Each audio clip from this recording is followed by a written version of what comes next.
Bonjour à toutes, bonjour à tous. On a absolument voulu aborder aujourd'hui, lors de ces universités d'été, ce fléau que représentent les violences à l'encontre des femmes en situation de handicap. Briser le silence pour évidemment qu'ils ne bénéficient pas aux agresseurs. Avec moi, pour parler du sujet, deux expertes. Nous avons Muriel Salmona, présidente de l'association Mémoire traumatique et victimologie, qui est psychiatre spécialisée dans le psychotraumatologue, et Marie Rabatel, qui vient nous rejoindre, elle va arriver, et qui est membre du Grenelle des violences à l'encontre des femmes, mais également contributrice sur beaucoup d'autres sujets, sur le sport, mais également commission inceste, et qui est présidente de l'association francophone des femmes autistes. L'objectif aujourd'hui, c'est de parler des violences, surtout pour donner les clés pour pouvoir agir ensemble, pouvoir repérer ces violences. On peut tous, chacune, être avec les personnes et les femmes victimes. Comment on fait pour repérer? Comment on fait pour les aider, les accompagner? Tout de suite, docteur Muriel Salmona, je voulais vous poser comme question, on parle d'un fléau. Est-ce qu'on peut avoir un état des lieux chiffré de ce fléau en France? Quelques éléments, est-ce qu'on en a déjà? On parle souvent de double discrimination, être femme et en situation de handicap. Qu'en est-il? Oui, effectivement, les femmes déjà sont beaucoup plus exposées à ce qu'on appelle les violences sexistes et sexuelles, hein, que la population générale. Et les femmes handicapées vont être encore plus exposées à ces violences. Alors déjà, on sait que toutes les personnes en situation de handicap peuvent être exposées beaucoup plus aux violences, mais là, il y a vraiment une exposition spécifique pour les femmes. Et on a des chiffres qui sont impressionnants pour, par exemple, les violences conjugales. On sait que 35% des femmes en situation de handicap subissent des violences conjugales contre 18% pour l'ensemble de la population. On sait que pour ce qui est des violences sexuelles, c'est au moins 2 fois plus de risque de subir des violences sexuelles quand on est une femme. Et quand on est une fille, si on est enfant, quand on est une fille, c'est autour de 4 fois plus de risques, et que suivant les handicaps, le risque augmente. Les violences s'exercent toujours dans des rapports de force, de domination. C'est un exercice vraiment pour soumettre l'autre. Et ce sont des violences qui sont toujours discriminantes, en quelque sorte. Et on va se retrouver dans des situations où les discriminations vont effectivement s'additionner pour en fait, constituer un danger vraiment très important pour toutes les femmes qui sont en situation de handicap, et c'est là où il faut agir. Alors, une petite question, Marie. Marie Rabatel, donc présidente de l'association francophone des femmes autistes. Vous avez fait une enquête pour avoir des chiffres en définitive, pour recueillir aussi l'avis des femmes. Est-ce que vous pouvez nous en dire un peu plus au regard de on est sur l'état des lieux un peu chiffré. Est-ce que vous avez des chiffres également? Alors, en ce qui concerne les chiffres sur les femmes autistes, une étude avait été menée par le docteur Gourion, et qui a été présentée au congrès de l'encéphale en 2019. Et ils ont révélé que 88% des femmes autistes ont subi une ou plusieurs agressions sexuelles, et 51% avant l'âge de 14 ans et 37% avant l'âge de 9 ans. Donc quand on parle de fléau, on parle bien d'un fléau qui touche toutes les femmes en situation de handicap. Docteur Salmona, quand on parle de violence, exactement de quoi on parle et comment est-ce qu'on les repère? Alors, les violences, ce sont toujours des comportements faits pour faire mal, avec une intention de nuire, de détruire. Et là, en l'occurrence, en ce qui concerne les violences spécifiques faites aux femmes, il s'agit essentiellement de violences conjugales par des partenaires, hein, et de violences sexuelles qui sont tout ce qui comporte les agressions sexuelles, les viols, mais aussi le harcèlement sexuel. C'est aussi des expositions à des situations pornographiques, par exemple. Enfin, et puis ça peut être aussi dans le cadre aussi des mariages forcés ou de violences à connotation gynécologique aussi, avec avortement forcé. Voilà. Donc il y a cet ensemble de violences qui sont spécifiques aux femmes et qui vont avoir un impact psychotraumatique extrêmement important, enfin avoir des conséquences sur la santé des femmes très importantes.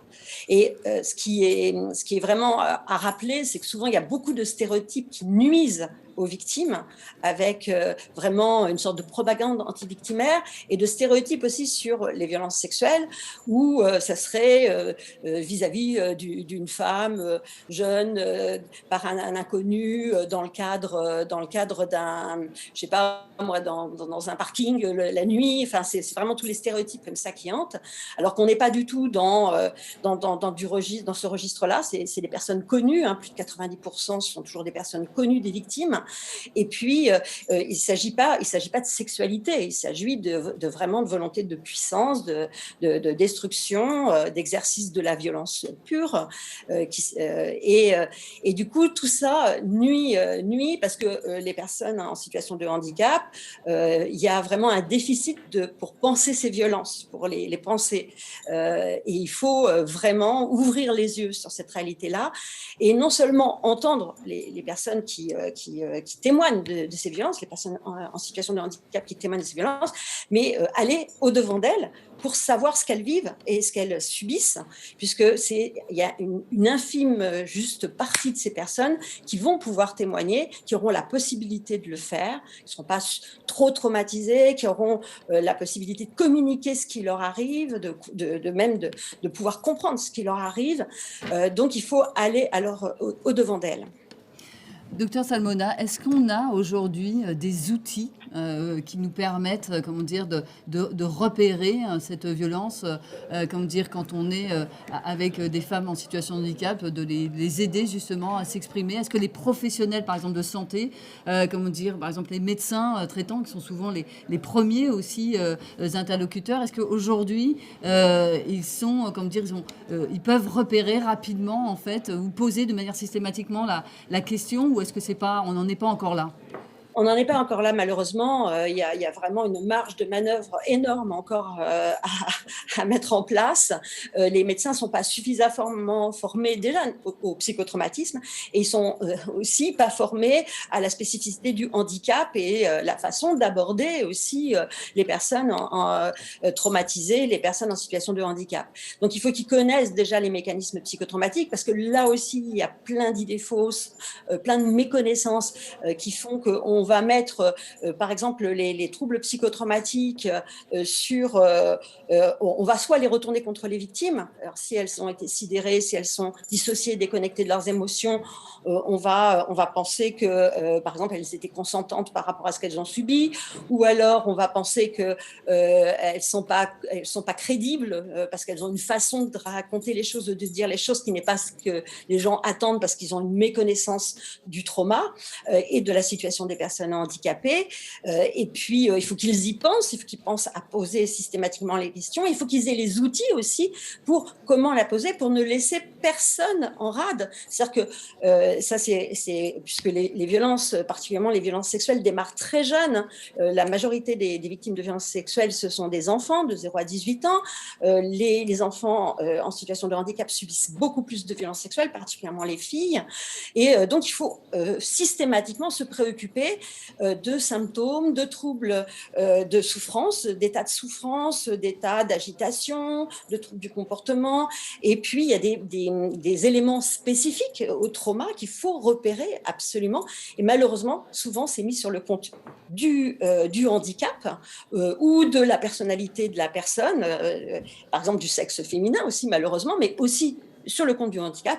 Or, avoir subi des violences sexuelles, les conséquences psychotraumatiques vont être beaucoup plus lourdes pour les personnes en situation de handicap parce que leur cerveau est plus vulnérable. Donc, il est encore plus important, en fait, d'aller à leur secours et d'éviter aussi toutes ces conséquences en les protégeant et en les prenant en charge. Merci beaucoup, docteur. Marie Rabatel, quels sont aujourd'hui les actions, les outils que l'on a qu'est-ce que l'on fait quand on a repéré une femme qui est victime de violence? Comment est-ce qu'on peut l'aider dans le quotidien? Parce que c'est l'affaire de tous. Comment, c'est quoi les conseils? Qu'est-ce qu'il faut faire à la fois dans notre vie quotidienne et puis, comment dire, également eh bien, quand les personnes sont accompagnées dans les établissements médico-sociaux? Je sais que vous travaillez beaucoup sur le sujet. Quels sont aujourd'hui vos conseils, vos préconisations pour aider tout le monde à monter en compétences? Eh bien, déjà, il faudrait arrêter de faire comme si on n'avait rien vu, rien entendu, comme si on ne savait rien. Aujourd'hui, il existe des outils qui permettent d'essayer de repérer les violences que subissent les personnes en situation de handicap en général. Donc, on a réalisé donc l'association Mémoire Traumatique, l'association francophone de femmes autistes et l'équipe de Skillbar. On a réalisé un module auto-formatif à destination des professionnels et des familles pour leur permettre déjà de prendre conscience que les violences sur les personnes en situation de handicap existent. Et puis, comment on peut repérer, voilà, enfin, il y a des petites choses, mais Muriel l'a bien expliqué, qu'il ne faut pas tout mettre sur le dos du handicap. On est d'abord des êtres humains avant d'être des handicapés. Volontairement, je vais utiliser ce mot comme ça. On est d'abord des êtres humains et voilà, on a des conséquences psychotraumatiques au même titre qu'une personne non handicapée. Et il faut y être très attentif à ces changements de comportement soudains. Au fait que une personne du jour au lendemain peut devenir très agressive ou des petits détails comme ça qu'on a toujours tendance à prêter par rapport au fonctionnement en lien avec le handicap de la personne.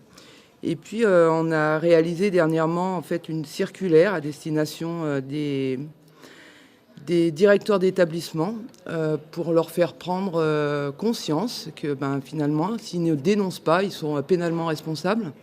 C'est de leur responsabilité pénale de dénoncer ce qui se passe dans leur institution. Et voilà, il y a plein, on n'a pas parlé de toutes les violences, mais il y a aussi ces violences où voilà, on va ligaturer les trompes des femmes handicapées en institution. Faut savoir que ça existe. Des choses comme ça. Voilà, là on est dans la réalisation d'autres outils justement, dont un qui est dans la prise en compte du psychotraumatisme sur les personnes en situation de handicap. Et puis il existe aussi des fiches qui sont réalisées par HandiConnect, qui à destination des professionnels qui ont en charge ou qui peuvent avoir en charge des personnes en situation de handicap. Donc c'est des fiches qui permettent de bien comprendre et de comment agir, parce que c'est vrai que quand on est en situation de handicap, la société a souvent envie de penser à notre place, de faire à notre place, sauf que non, il faut écouter les personnes handicapées. Quand elles parlent, il faut les écouter. Et puis, il y a aussi toutes ces personnes qui sont non-verbales. Et c'est pas parce qu'elles ne parlent pas avec des mots ou avec le son de la bouche qu'elles n'expriment pas des choses. Et ces choses aussi, il faut les entendre. Alors, on les entend, il faut être attentif à l'expression du corps. Et il faut arrêter de faire comme si ça n'existait pas. Voilà. Alors, on parlait ce matin, parce qu'on avait aussi une table ronde sur la vie affective, intime et sexuelle des personnes en situation de handicap. Alors, c'était encore une table ronde comme aujourd'hui, enfin une séquence 100% femmes. Où sont les hommes? Justement, docteur Muriel Salmona, est-ce qu'il n'y a pas aussi une action à mener, en fait, dans le cas des violences à l'encontre des femmes en situation de handicap vis-à-vis des hommes? Qu'est-ce que l'on fait? Quelles actions? Comment aussi on agit au plus tôt auprès des jeunes garçons? Quelles sont vos préconisations? Oui, alors ce sont des violences effectivement sexistes, comme on l'a vu, discriminantes et qui sont masculines dans plus de 90% des cas. Donc les hommes, il faut aussi absolument s'adresser à eux. On sait que le premier facteur de risque de commettre des violences, c'est d'en avoir subi, même si dans l'ensemble, le facteur de risque, c'est plutôt de continuer à subir des violences dans un continuum de violences, de subir à nouveau des violences. Mais pour les garçons, la société leur octroie en quelque sorte une sorte de privilège d'accès au corps et à la personne d'une femme pour la transformer en esclave, quoi, sexuelle ou domestique. Donc là, il faut vraiment changer la donne. Il faut agir très tôt sur le respect des droits des personnes, sur une vision de la sexualité qui soit pas une vision violente de la sexualité, prédatrice et consommatrice. Donc il faut informer, il faut expliquer que c'est interdit. Enfin, la loi dit que ce sont des crimes et des délits qui sont aggravés en plus sur les personnes en situation de vulnérabilité. Donc là, il y a tout un pan de formation, d'information, d'éducation à mettre en place et surtout ne rien laisser passer. C'est-à-dire qu'un enfant qui a des comportements sexuels inappropriés, là aussi, il ne faut pas le mettre sur le dos du handicap, comme souvent c'est le cas. Il faut tout de suite chercher à savoir qu'est-ce qu'il a vécu, qu'est-ce qu'il a subi, pourquoi il a ces comportements-là. Ça fait partie des troubles psychotraumatiques et il faut surtout agir auprès de lui pour protéger les autres et le soigner, et faire en sorte qu'on ne le laisse pas agir en toute impunité. Et ça, la lutte contre l'impunité est vraiment importante en s'adaptant. Et puis, je rappelle aussi qu'il y a une obligation de signalement pour les personnes vulnérables pour toutes ces violences. Et là aussi, il faut que tout le monde agisse, enfin, tout un chacun, homme comme femme, se préoccupe absolument des personnes qui sont en situation de vulnérabilité et leur pose systématiquement des questions.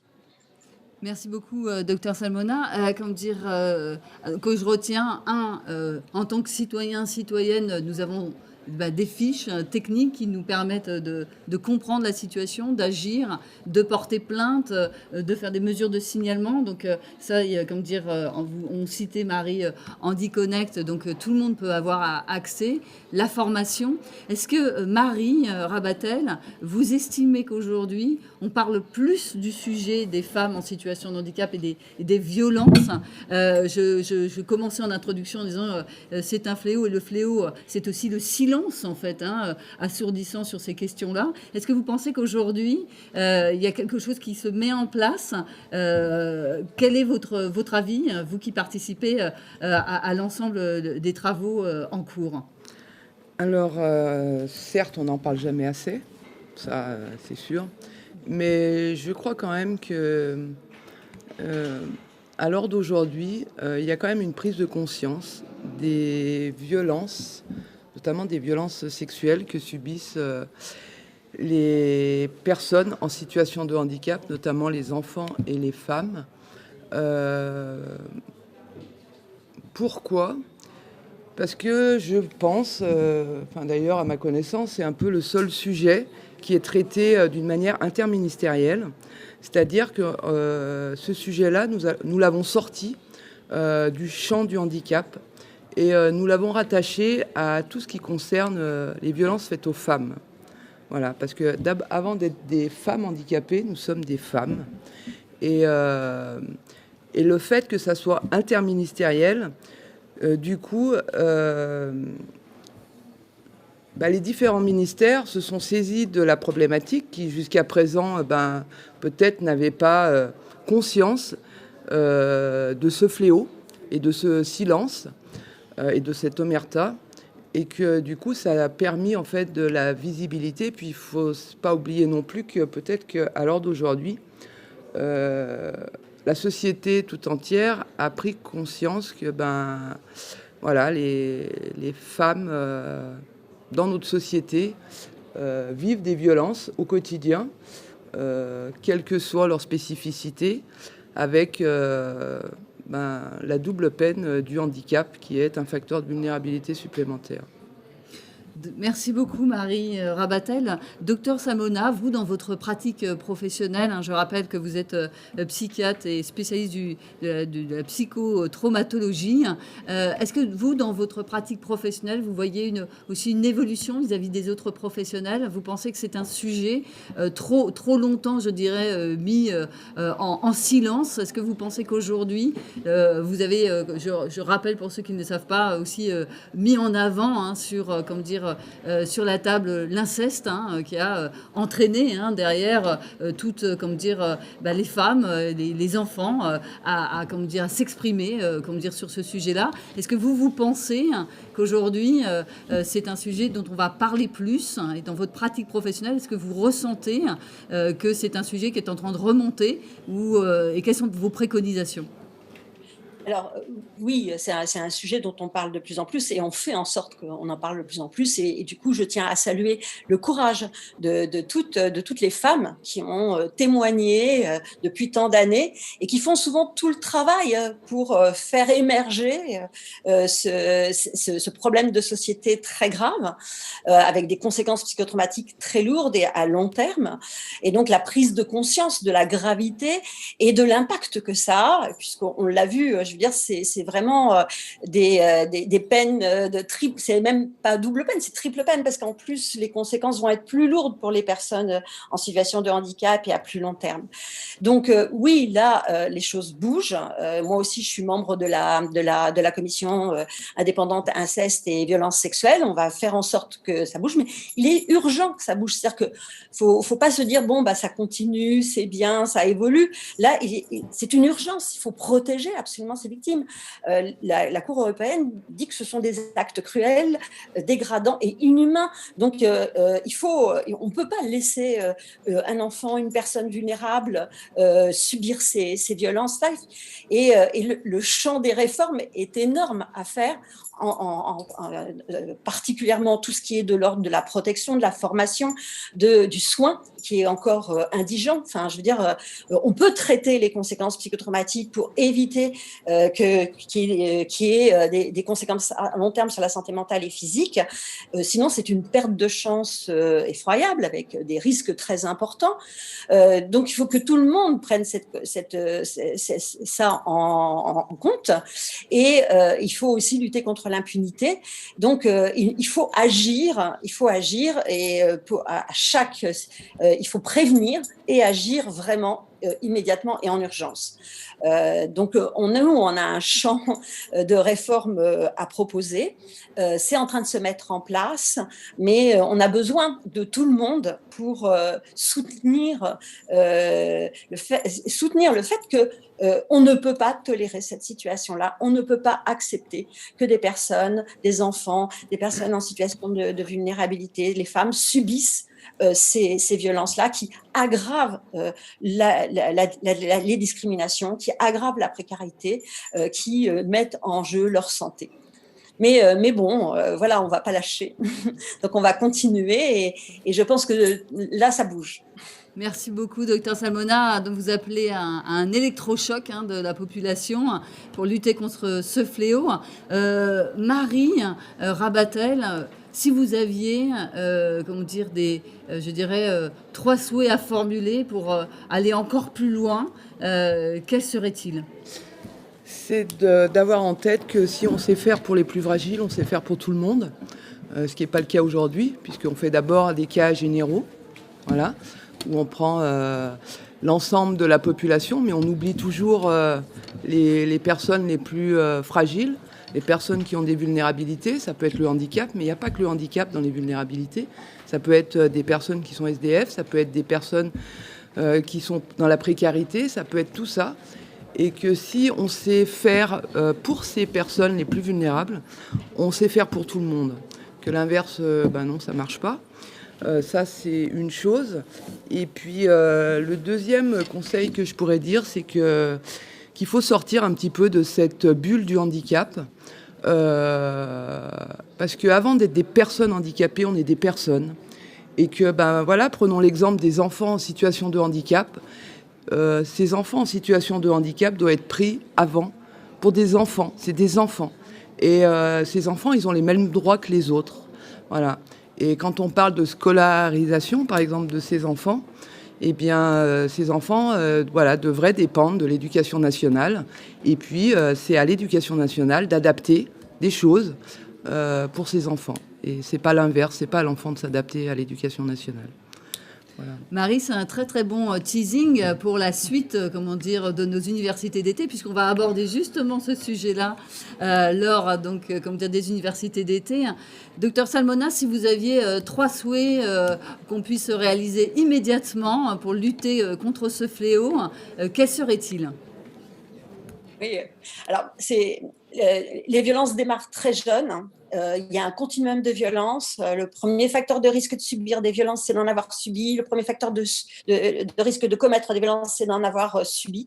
Donc, il faut agir au plus tôt pour les plus jeunes. Donc, déjà, ne laisser aucun enfant sans se préoccuper de ce qui lui arrive, sans faire un dépistage systématique et proposer des soins le plus tôt possible. Donc, ça, c'est vraiment le premier souhait. Le deuxième souhait, c'est respecter les droits de toutes les personnes, de droit à l'égalité, des droits à l'égalité. Donc là, je rejoins Marie pour ça, et que les droits soient respectés à tout moment, dans toutes les procédures, dans tout ce qui est le parcours de vie des personnes. Et puis le troisième souhait, c'est vraiment cette lutte. Il faut lutter contre l'impunité. Là, c'est vraiment les dominants qui gagnent. Il y a moins de 10% des viols qui font l'objet de plaintes. Il y a 1% de l'ensemble des viols qui sont jugés. Et on est plutôt dans une évolution où il y a de moins en moins de violeurs qui sont condamnés. Donc là, il faut changer complètement la donne et ne vraiment plus tolérer ces violences. Et du coup, la justice doit aussi se mobiliser. Donc, je rejoins aussi ce que disait qui était très important, Marie, c'est que c'est vraiment toute la société qui doit se mobiliser, c'est vraiment l'ensemble, et c'est pour ça que c'est vraiment ça concerne toutes les institutions, tous les citoyens et le gouvernement en entier. Donc voilà. J'espère qu'il va y avoir. Et dernière chose, toute petite chose, j'aimerais qu'il y ait une reconnaissance de la faillite totale de l'État jusqu'à maintenant pour protéger ces enfants. Cette reconnaissance-là, c'est pour moi un point de départ pour dire on change la donne. Merci beaucoup, docteur Salmona. Vous disiez parfaitement sur l'inceste, mais moi je reprendrai vos mots également pour les femmes victimes de violences. Il faut briser le silence parce que c'est ce silence qui bénéficie avant tout aux agresseurs, il faut le rappeler. Le mot de la fin, avant que je puisse conclure cette séquence, je vous remercie beaucoup, docteur Salmona, parce qu'on sait ô combien vous êtes engagé et ô combien, vous nous aidez à bien comprendre les phénomènes, à les décortiquer pour pouvoir être au plus juste et ajuster les actions. Marie, vous vouliez rajouter, quelque chose, vous y teniez, alors allez-y. Oui, je veux juste rajouter qu'il ne faut pas oublier que le handicap accroît les violences et les violences accroissent le handicap, et que en fait c'est un cercle sans fin, et du coup les personnes handicapées sont de plus en plus dépendantes au lieu de développer une autonomie.